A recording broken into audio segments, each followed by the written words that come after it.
Welcome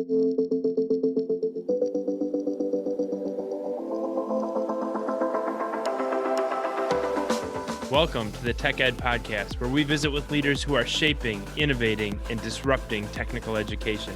People who are not afraid to think differently, not afraid to try something new, all with the goal of securing the American dream for the next generation of STEM and workforce talent. Welcome back to the Tech Ed Podcast. It is Matt Kirkner, your host. Now, I am not a resident of the state of Michigan, but I've been spending a tremendous amount of time in Michigan over the course of the beginning of 2022 for one reason, and that is there's a lot of really cool things going on in the state of Michigan. We go where the action is. We want to talk to people who are doing amazing things in technical education, in advanced manufacturing, in public policy as it relates to securing the American dream and driving things forward here in the United States of America. So we're staying on that theme today. We have a great guest. He is the chief executive officer of an organization called Michigan Works, and we're going to let the guest tell you a little bit about what this organization does. It's my pleasure today on the Tech Ed Podcast to welcome Ryan Hundt, the chief executive of Michigan Works. Hey, Ryan, how are you? Good, Matt. Thank you so much for having me on today. Great to be with you. An honorary Michigan resident for the foreseeable future. You're always welcome here, and we can certainly wave to you across the pond of Lake Michigan when you're back in Wisconsin. Absolutely. I appreciate that so very much to be an honorary resident. It is a great state. And as we're going to talk about today, a very diverse state as well. Just an interesting place to work and to do business and to have a job like the one that you have at Michigan Works. So tell us about the organization. What is Michigan Works if our listeners aren't familiar? Sure. I'm the chief executive officer of the Michigan Works Association, and we represent the 16 Michigan Works agencies here in the state of Michigan.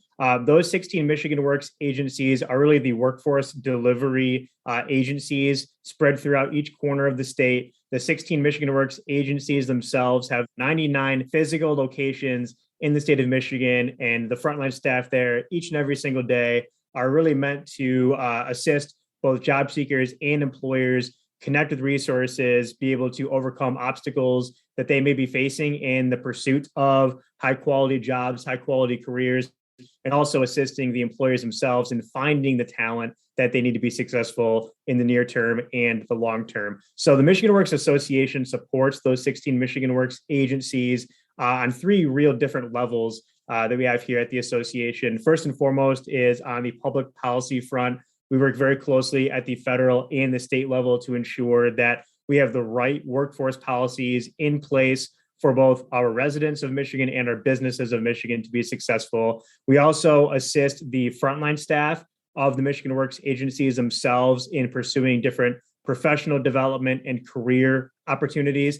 And then the third bucket is increasing the visibility of the workforce system in Michigan. And we do so by holding a number of different key events throughout the year. 99 different physical locations across the state of Michigan. That is really, really impressive and incredible work that you're doing there at the Michigan Works Association. So as you set your agenda and you start thinking about the kind of leader that you want to be with the Michigan Works Association, what you want to accomplish, you certainly want to make your mark on the organization. Talk about your leadership style, how you're leading these various agencies across the state, and what makes you unique as a leader.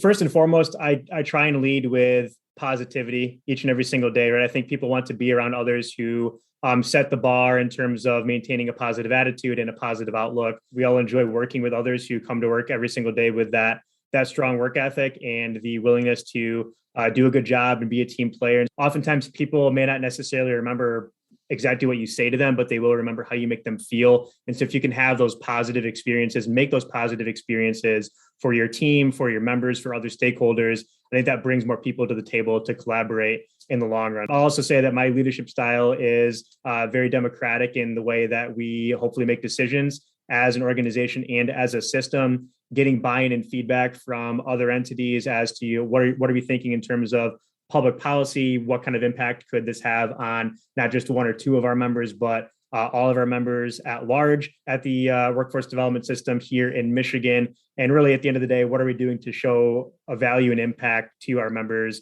And the things that we're doing right now, I think, are setting the groundwork for continued success and remaining a best-in-class organization as a workforce development association throughout the country.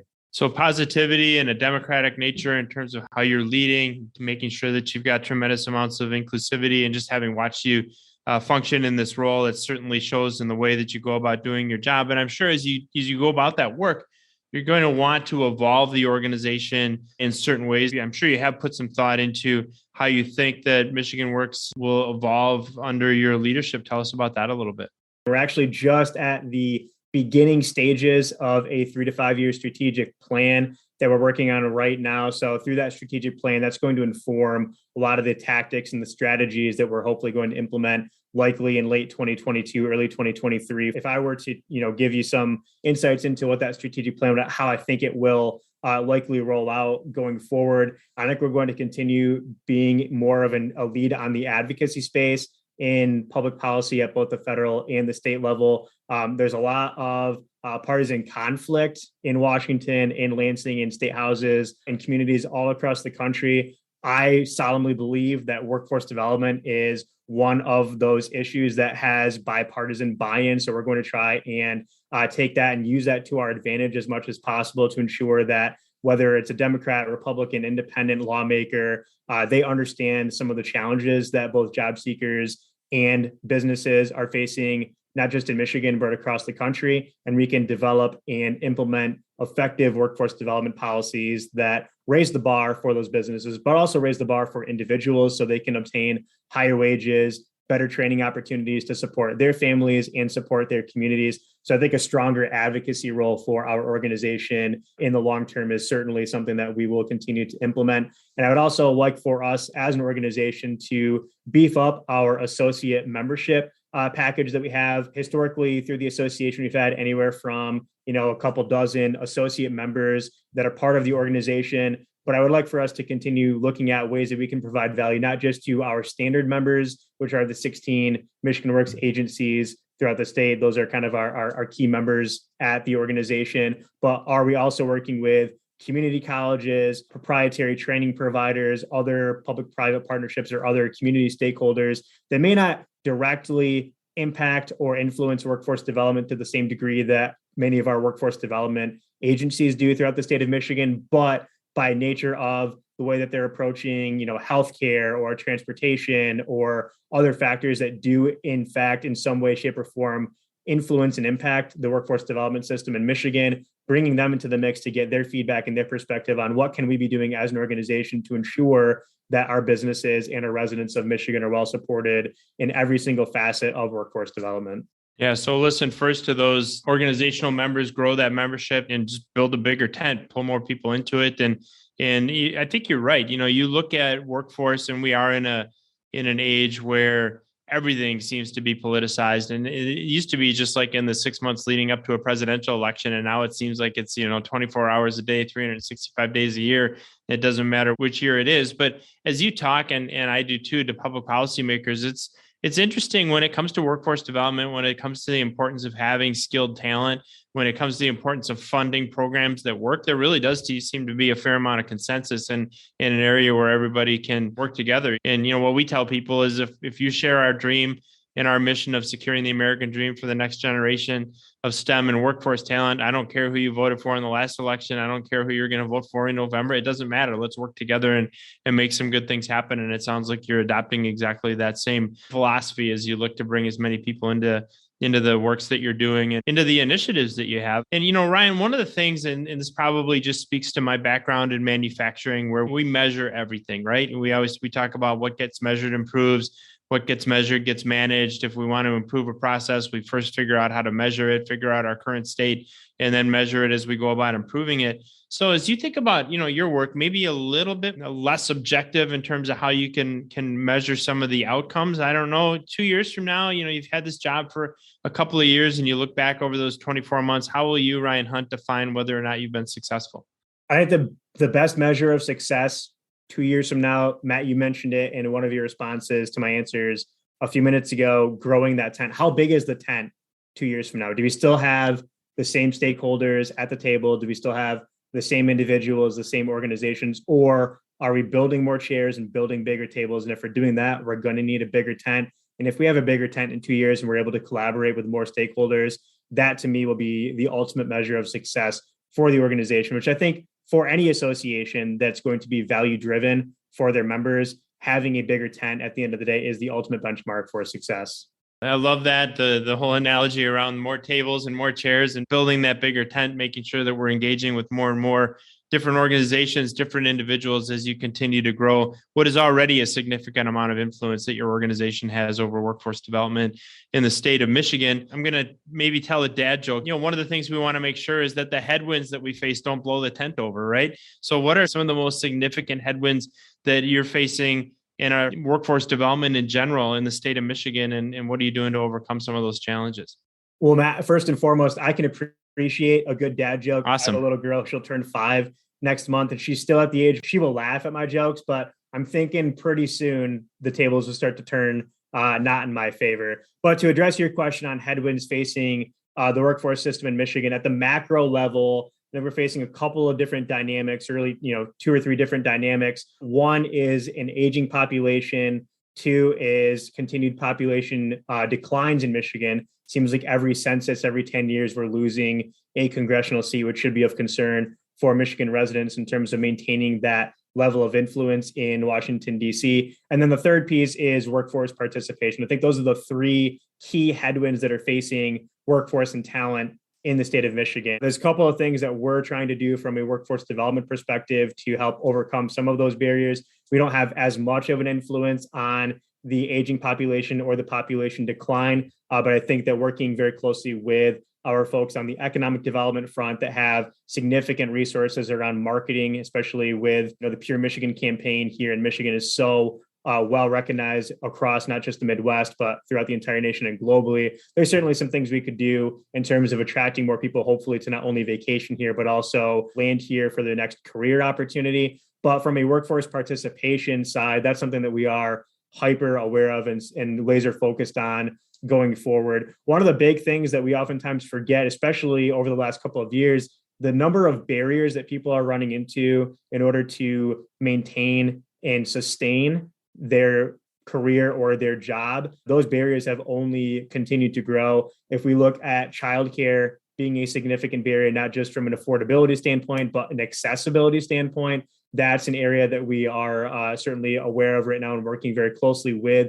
the state of Michigan to identify and implement new resources to lower the cost of childcare, but also increase the number of childcare centers and the number of childcare providers in the state of Michigan so that people don't have to worry about where they're going to take their kids when they have to work in their jobs. So that's one issue, is the barrier piece, not only in childcare, but also transportation, housing, food access is one that we've heard of as well. Going back to the childcare front too, one thing that's of significant concern through the course of the pandemic, there's actually about 180 to 200,000 fewer women that are working in the workforce in Michigan, because many of those women at the beginning of the pandemic, when we were seeing daycares shut down and schools shut down because of the pandemic and trying to stem the spread of the disease, there were a number of women in Michigan's workforce that again became the primary childcare providers for their children. And for a variety of reasons, they just haven't re-entered the workforce to the same degree that other demographics and other populations have.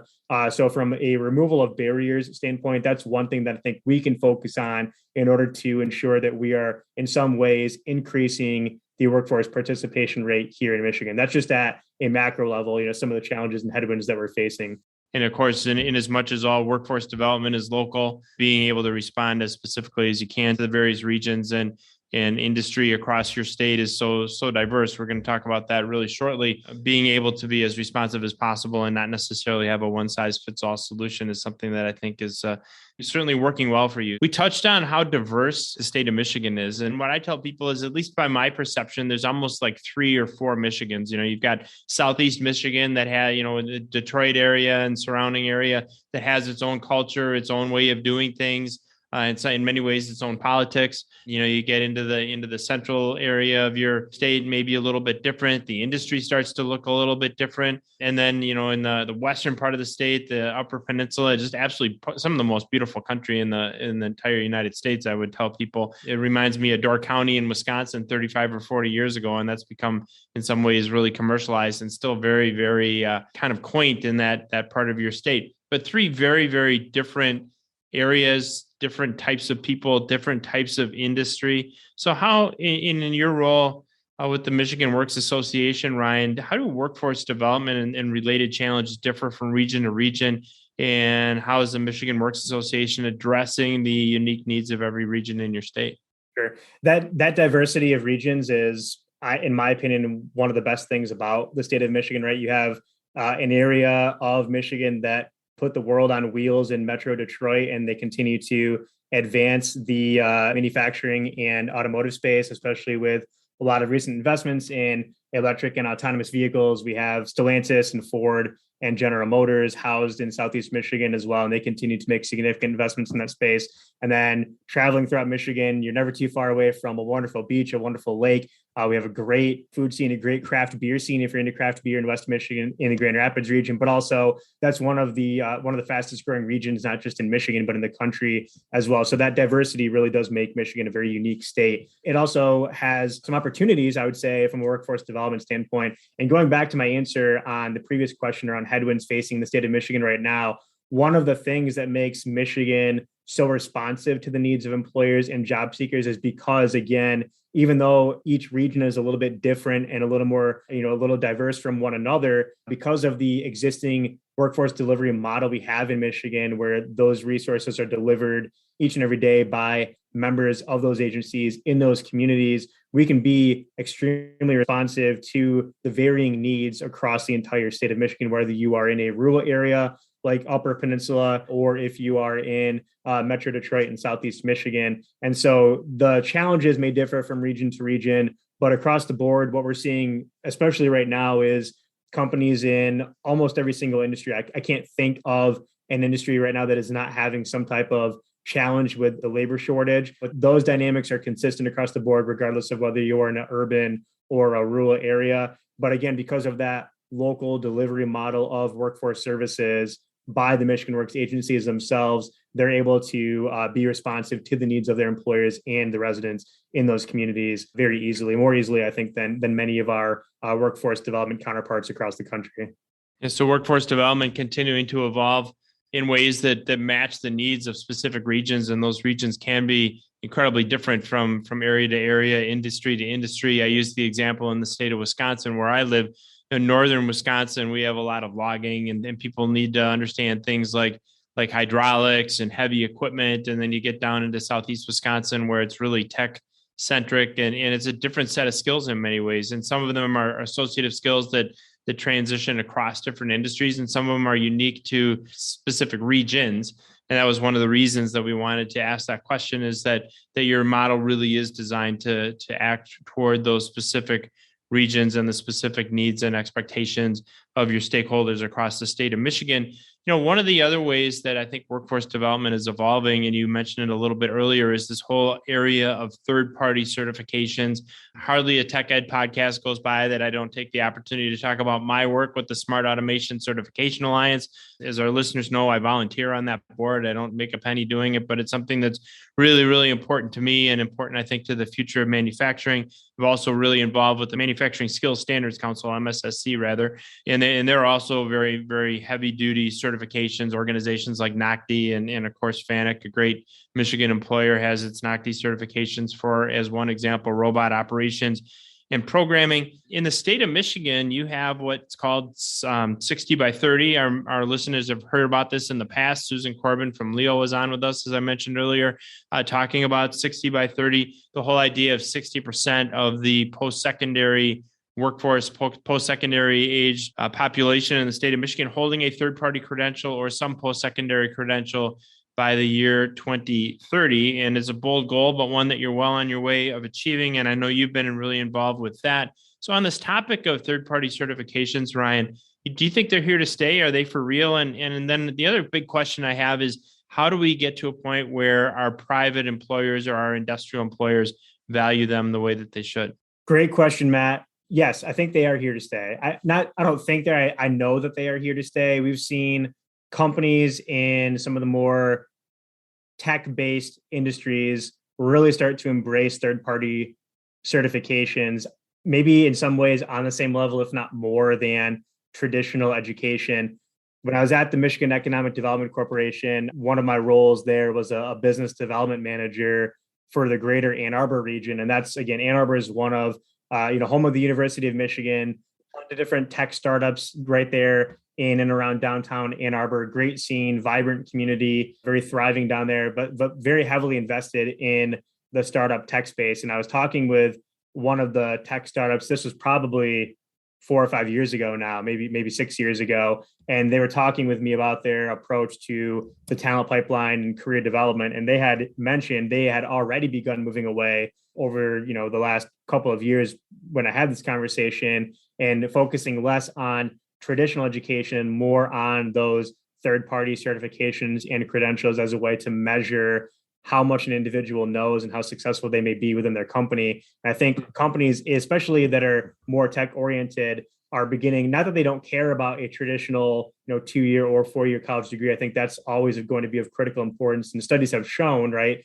that the more education an individual has, the higher earnings potential they have over the course of their professional career. But those tech oriented companies, because there are so many areas of specialty and so many different third-party certifications and credentials that an individual can earn, they're starting to view those credentials and those certifications on par with a 2-year college or a 4-year college degree. And I think that's more than okay. And I think what we can do as workforce developers is continue understanding the demand side of the talent equation. So that means talking with our employers, understanding what are some of the credentials and certifications and skill sets that they need their job seekers to have, not just today, but a year down the road, 5 years down the road, 10 years down the road, and then taking that information and also working with our educators at the community college level, at the university level, to ensure that the curriculum that they are developing and will continue to develop aligns with those real world in-demand careers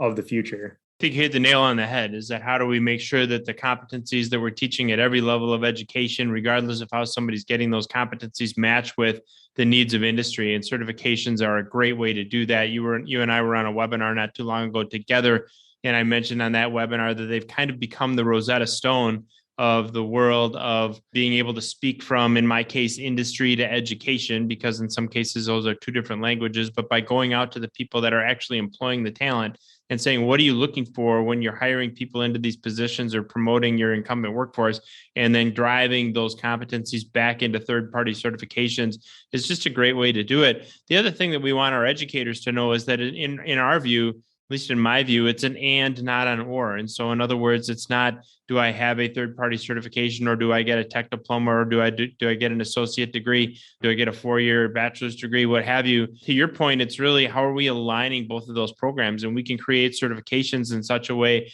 that they can stack up over time and lead to a tech diploma or an associate degree. So it's almost taking the formal education, breaking it down into smaller bite-sized pieces, making it a lot more flexible, a lot more accessible, and to use a term you used earlier in our discussion, making them more democratic, making them more accessible to more people, so that we can create this workforce of the future. It's going to be exciting to watch that happen over time. Michigan Works and the Michigan Works Association, a key part of that. I asked you earlier, Ryan, when you look back 2 years from now, how do you measure your personal success as the leader of your organization? What metrics does Michigan Works use now to measure its success? Sure. Well, across the workforce system, there's a number of different initiatives and programs that the workforce system here in Michigan implements from both federal programs and state programs. Some of the key metrics that we're taking a look at, and we're actually in the process of developing a dashboard that will be housed on the association's website, so we can show month to month what the impact is across the entire system in Michigan. Some of those metrics that we will continue to measure would be foot traffic. And if you're viewing this, I know we're listening to this on any platform that you choose, iTunes, Spotify, whatever it may be on your podcast, but I'm using air quotes with my fingers when I say foot traffic. We're not only measuring physical foot traffic in the service centers, at the American Job Centers throughout the state of Michigan, we're also measuring virtual engagements as well, because we've seen quite a bit of transition, right, where people are not necessarily walking into to get services for employment, but they're also engaging virtually and digitally with members of the workforce system in Michigan. So we're measuring that impact.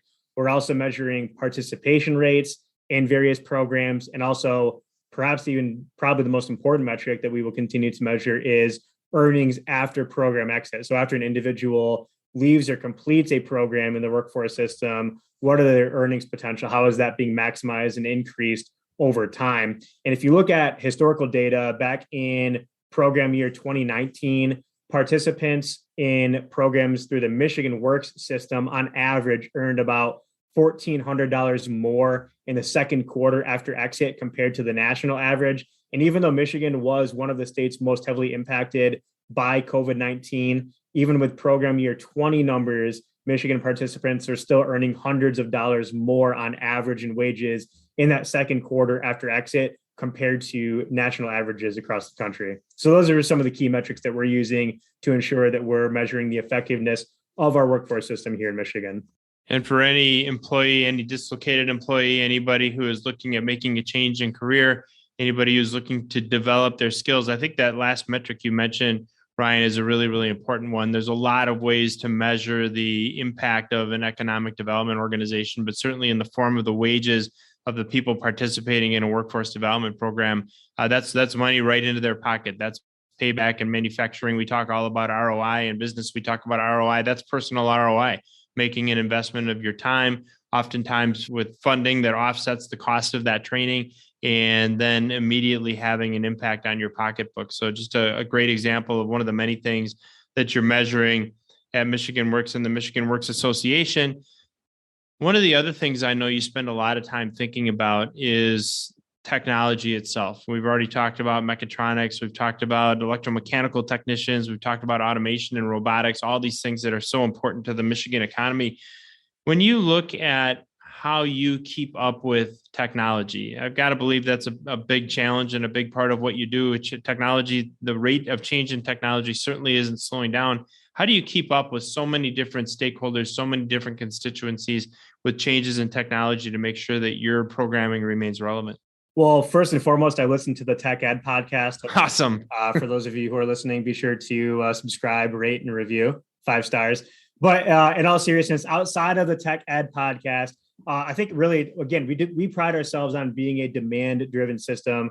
And so we are constantly in communication with trade associations, with individual employers, especially in the manufacturing technology space.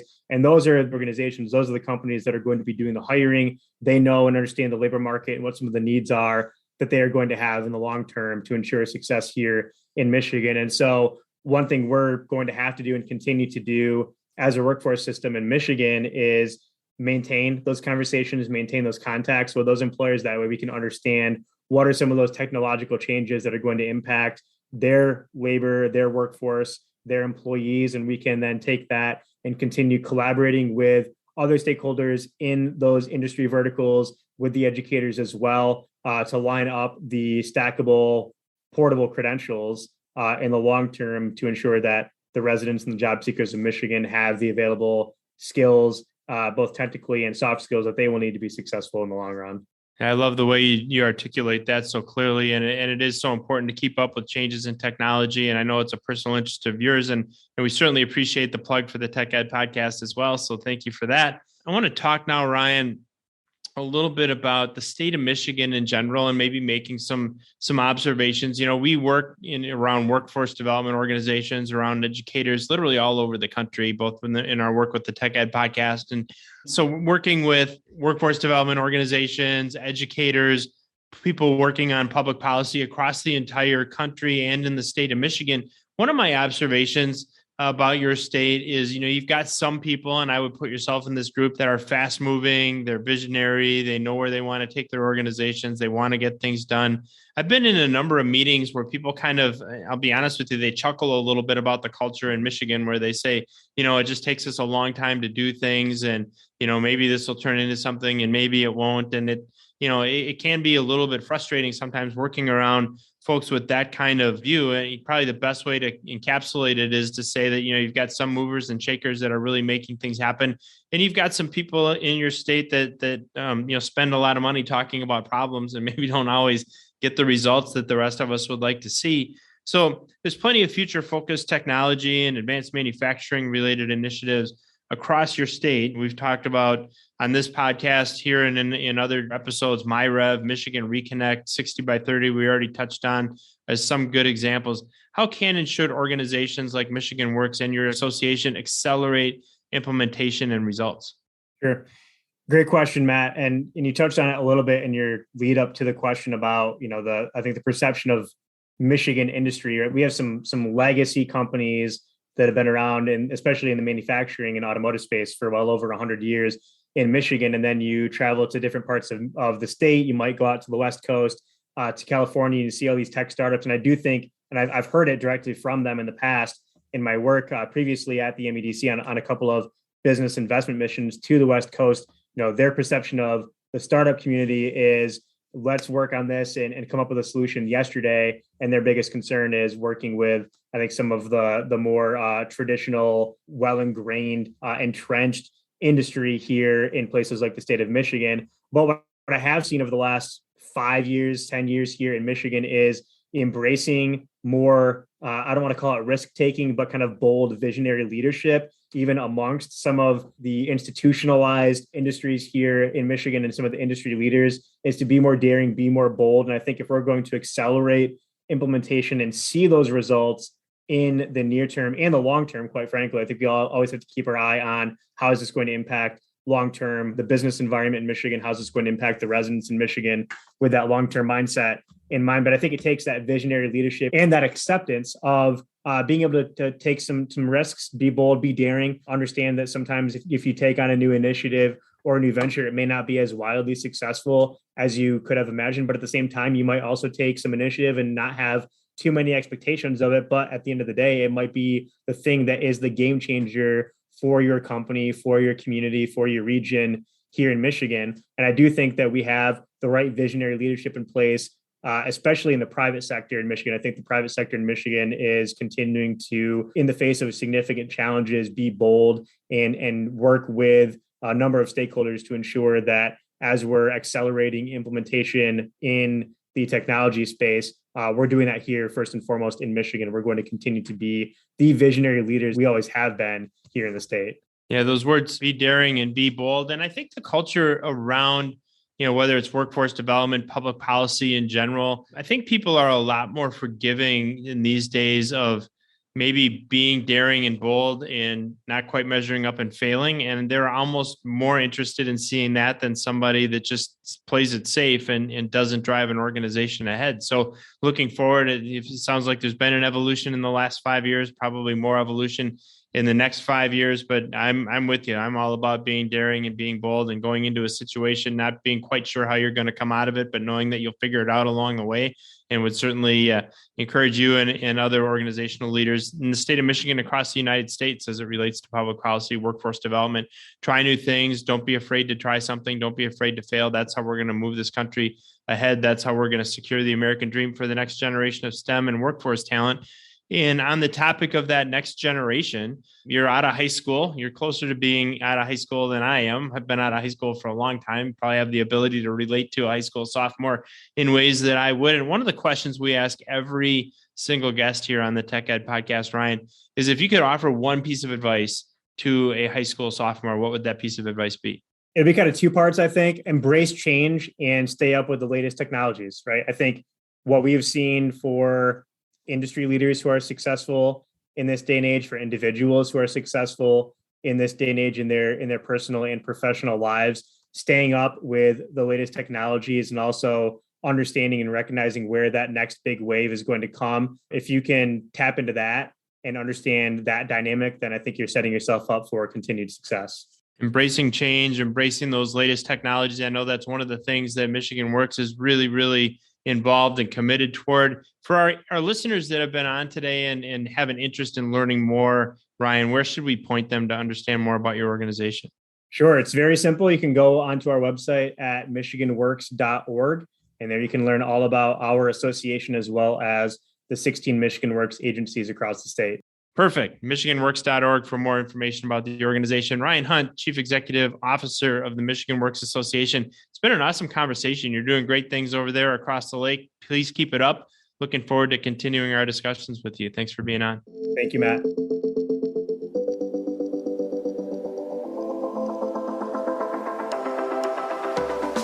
Thanks for joining us for this episode of the Tech Ed Podcast. If you haven't already, subscribe, leave a review, and if you liked this episode, share it with a friend. New episodes launch every Tuesday, so listen in next week.